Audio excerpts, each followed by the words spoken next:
Nicéphore Soglo sort de sa réserve. L'ancien président du Bénin se prononce sur l'actualité au Bénin et en Afrique. Artisan intrépide de la victoire du candidat Talon, le président Soglo, au regard des affaires à Djavron, Léadi Soglo, son fils, et Laurent Métoyon, bat sa coulpe et faire pénitence.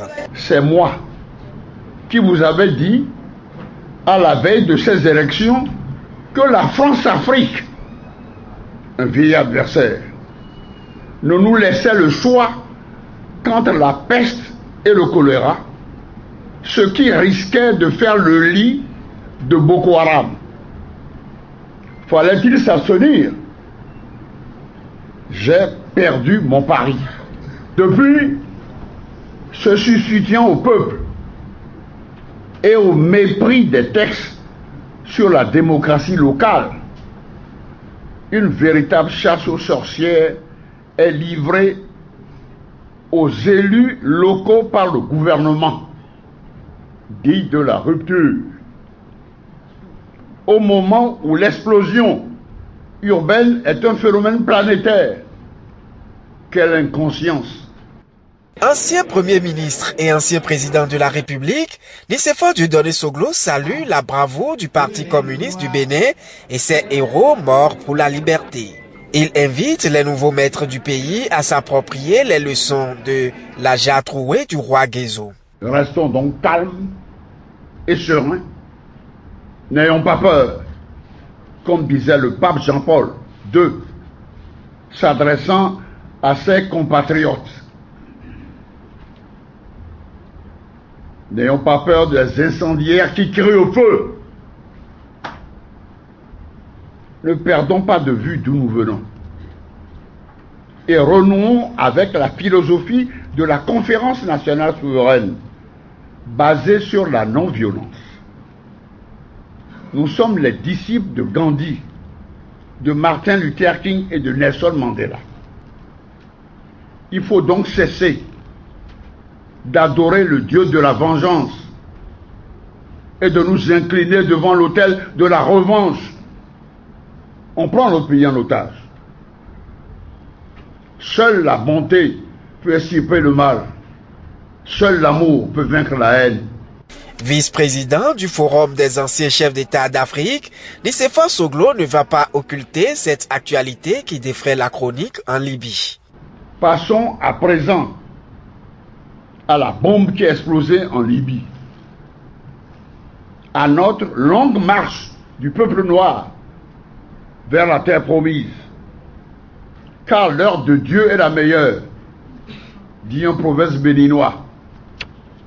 Les dirigeants de l'Afrique noire avaient peut-être besoin d'un électrochoc devenu planétaire grâce à vous, hommes et femmes des médias, pour enfin entendre les gémissements de leur jeunesse et les obliger à s'unir.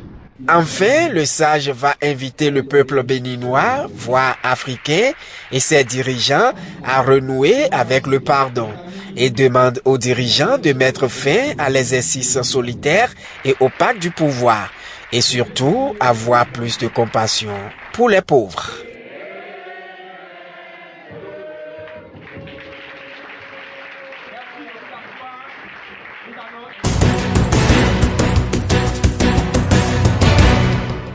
Pain de sucre et cayenne lisse. Ces deux types d'ananas font la fierté du Bénin sur le marché international. L'ananas du Bénin est très prisé dans le monde entier, surtout s'il est produit sans engrais chimiques. C'est le choix fait depuis plus d'une décennie par la Coprato de René Awansé dans la commune d'Alada. Parlant de l'ananas bio, moi je peux déjà dire qu'il y a trois avantages. Le premier, notre santé. Aujourd'hui, vous voyez des gens, nous vieillissons avant même l'âge. Et quand vous voyez le taux de mortalité, l'espérance de vie aujourd'hui des gens ne dépasse pas 50, 60 ans au Bénin. Ensuite, nos terres, c'est pour les terres sur lesquelles nous sommes aujourd'hui, nous les avons empruntées à nos enfants qui sont l'avenir de demain. Lorsqu'on utilise ces produits-là, à terme, le sol est totalement dégradé. Il perd sa couverture. Et c'est un pas rare aujourd'hui de voir des terrains sur lesquels on fait la production agricole qui sont devenus des terrains de football. Vous voyez, donc c'est une manière pour protéger notre terre.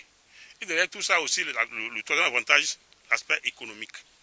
Aujourd'hui, ceux qui veulent manger pour leur santé, ceux qui veulent durer, ceux qui ont des missions sur terre, ceux-là achètent le produit et là, nous les commercialisons. Et derrière nous, il y a les organismes de certification et les organismes de qualité, tant au Bénin, dans la sous-région qu'à l'international. Près de 50 hectares d'ananas biologiques produits ici à Togoudo, dans la commune d'Alada, sur cette ferme. Ceci avec un fort taux de productivité. L'ananas du Bénin est recherché à cause de sa qualité. Et en Suisse, il y a une compétition. Et notre variété locale qu'on appelle pain de sucre est l'ananas dans lequel on a trouvé moins. On n'a pas du tout trouvé de traces pour les produits dangereux que les gens craignent aujourd'hui. Ouais, donc voilà ce qui fait que l'ananas du Bénin est recherché. La fois dernière, moi, j'étais allé à un forum au niveau de l'UEMOA, sur les emballages de l'UEMOA, à Chose-là et à Ouagadougou. Je vous dis, juste après avoir fait une petite présentation, le nombre de clients que j'ai eu, je ne peux pas les compter. Je dis, il me faut 10 ans d'organisation avant de satisfaire ces commandes-là. Tout juste parce qu'il a dit que je suis béninois et je fais de l'ananas du Bénin. Tellement nous acheminons près de 3000 kilos de l'ananas par le groupe Bolloré et à la ville de Nantes. Là, vous voyez, c'est un merveille. Et voici le centre de compostage de la ferme. Ici, rien ne se perd. Les ananas sont produits à base de l'engrais organique. Et le type d'engrais organique que nous, on utilise ici, c'est le compost. Déjà, au niveau des usines de transformation en jus, d'ananas en jus et séché, tous les déchets, les épluchures, sont convoyés vers ici. Et comme on fait de l'agriculture, si on fait l'arachide, le maïs, les restes de ces choses-là, les résidus de récolte, on incorpore aux épluchures. Et on mélange ça avec du fiente de volaille. C'est ça que nous compostons et nous arrosons. Tout ça donne l'engrais organique que nous appelons le compost. C'est ça qu'on applique sur les fermes pour produire de l'ananas.